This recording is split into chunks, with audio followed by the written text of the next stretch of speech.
Hey, this is Monjuro and welcome. Today's Pokemon fan art is Torchic. As usual, we sketch and use the pen tool, add tones, create values, and wait. Wait, I tried your tutorials, I followed the steps, but I'm having troubles. Yes, don't worry, this is normal. Some processes are not applicable to all illustrations. There are a lot of procedures, methods, workflows, or whatever you want to call it.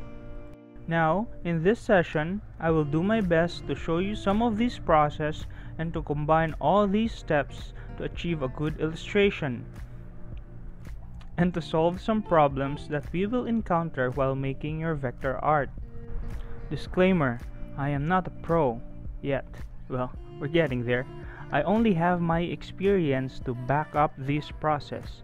If you have some easier ways to do these steps or your process is better, please feel free to comment that down below and let's make the Affinity community work with these. We do the usual. After sketch, we clean our drawing using the pen tool to add strokes and fill. Let's be mindful with the layers arrangement. Even so, we'd still encounter problems like this on the right leg. We add the stroke and fill, but the leg and the outer claw creates a separation. This happens if we miscalculate the form to be placed at the bottom of the layer.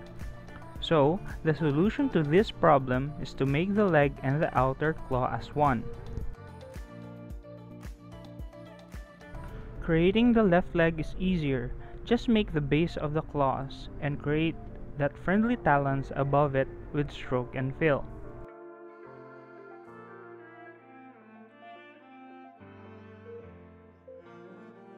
Now let's add line values by adjusting the stroke pressure curves. Tap on the advance on the stroke panel and change the cap and joint to sharp and pointed, and maximize the metric slider. This will provide us crisp and pointy tips.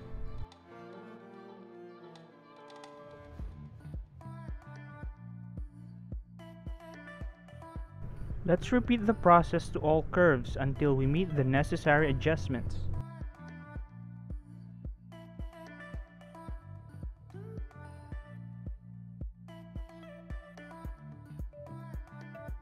Now, creating the eyes is most important to all character designs. Did you know that most people is captivated with beautiful eyes? So let's make our Torchic's eye as creative as possible.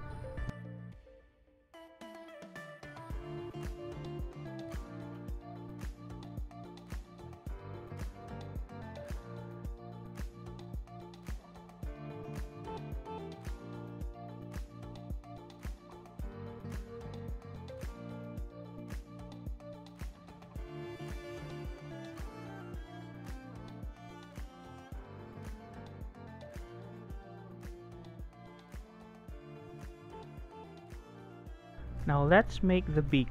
Just by adding shadow to the left side will do for now.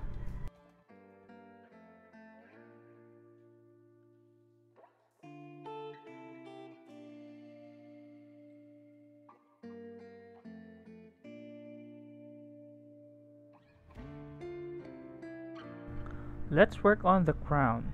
Let's see if we'd encounter some problems. Nope, none for the moment.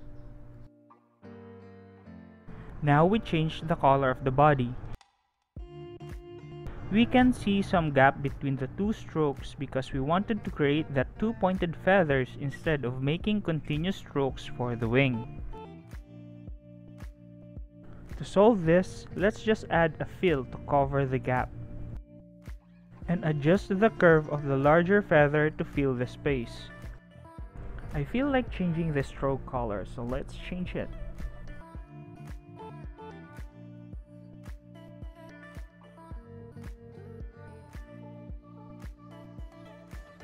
Feel free to explore colors. You can follow this first step or just fill in the stroke with same hues.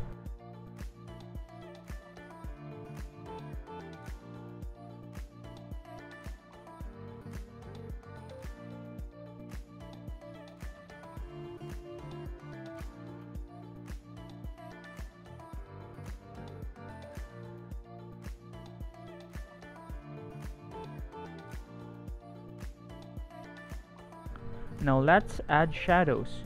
Using the Effects tab and selecting Inner Shadow, then drag over your curve. You'll see that it creates a shadow over your fill and stroke because they are just in one layer. We must separate these two by expanding the curve so we will have the shadow just for the fill.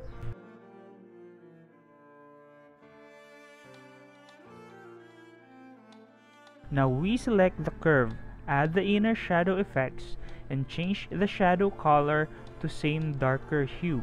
Don't use black. Use darker blue shadows if your subject is within a shade or having a cool ambient like a night scene or in the snow. On the other hand, use warm color shadows if your subject is outside under the sun or a strong light is emitted towards your subject. Now let's add gradient to create the volume of the head, and add highlights for accent.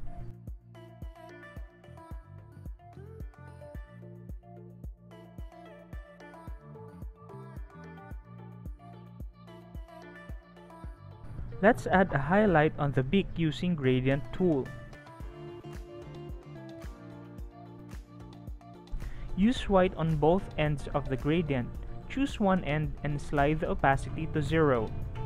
Let's do the same with the eyes.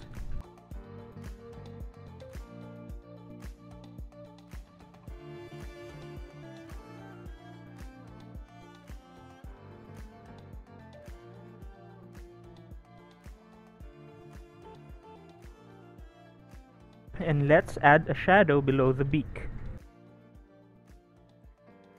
Let's go back to the crown feathers.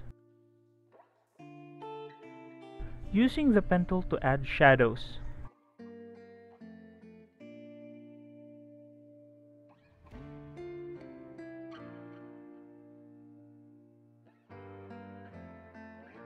Now remember to expand your curve if you are going to use Effects option. We change the layer mode to screen and use a lighter hue for highlights. Then repeat the process, but be aware, if our vector art is complicated, this method might not work. Like the small feather shadow, it won't follow the form, so it's better to use the pen tool to create the shade.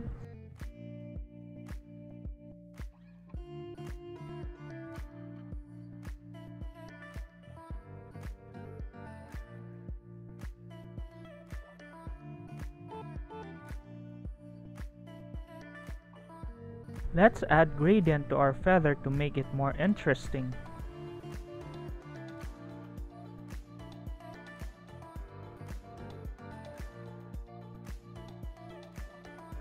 Let's go back to the body and add some shades. Now we can see the curve that we used to patch in the gap on the left wing. We do the same, add a curve with similar shadow color to cover up the fill. Let's add shadows on the far side of the left wing. Using the Effects option will not work on this complex shape. That's why we're using the pen tool.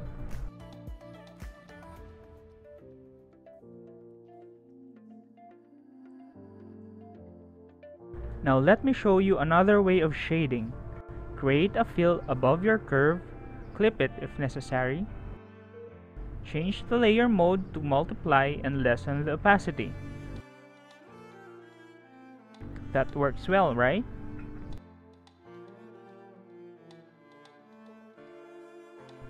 Now let's add gradient to the body.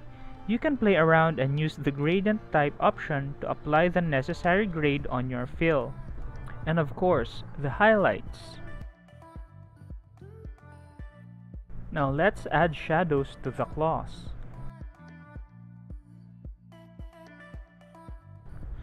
We can see that the two other claws is above our shadow fill. Our solution to this problem is to add fill on each claw to create a consistent shadow fill. I hope you can follow the process of filling in the vector gaps.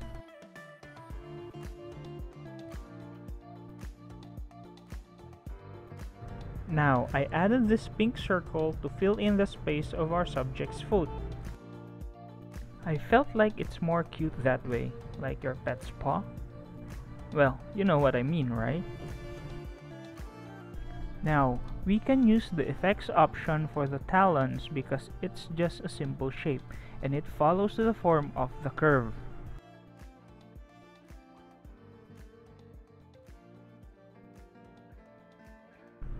So I guess that solves every problems we'd encounter when creating vector art. All we need to do is apply these processes and we're all good.